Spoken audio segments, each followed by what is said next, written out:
قدرمنو کتونکو السلام علیکم. ستاسو ورور سجاد علي اخونزاده یم. دا وخت موجود یم په سوات.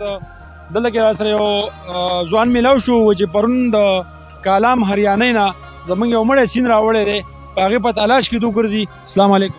وعلیکم السلام. دا راته ووایئ ستاسو نوم سره د کوم ځای سره ستاسو تعلق دی؟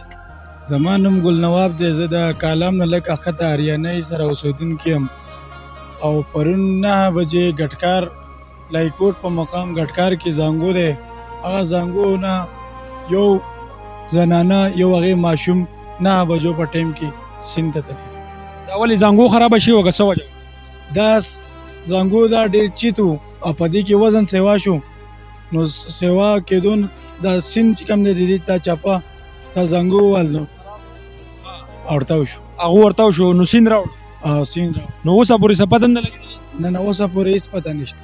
ضلعي انتظامیه یا چاته تاسو ویلي پولیسو ته رپورټ شوی او پولیس ته موږ ډېر ځایونو کې ویلی دی او خو څه کوشش نشته. د دې کوم سیند لامبوزن چې دي هغو سره ستاسو سره رابطه نه ده شوې؟ هغې سره هم شوی دی. هغو څه وایي؟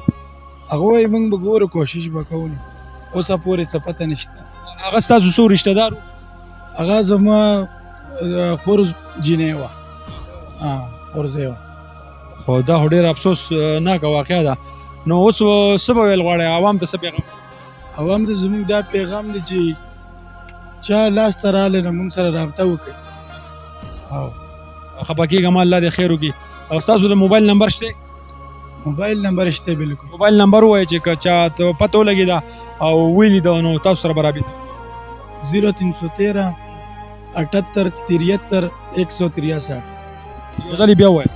0313 7873 163. یو زنانه ده یو ماشوم دی؟ یو هغې ماشوم. تاسو دا زما خور وه. او دا واقعه راله مخې ته، نو اوس تاسو ګرځئ پسې؟ مونږ ګرځو، پرون نه وروسته ګرځو. مې څه پته نه لګي؟ نه پته نه لګي.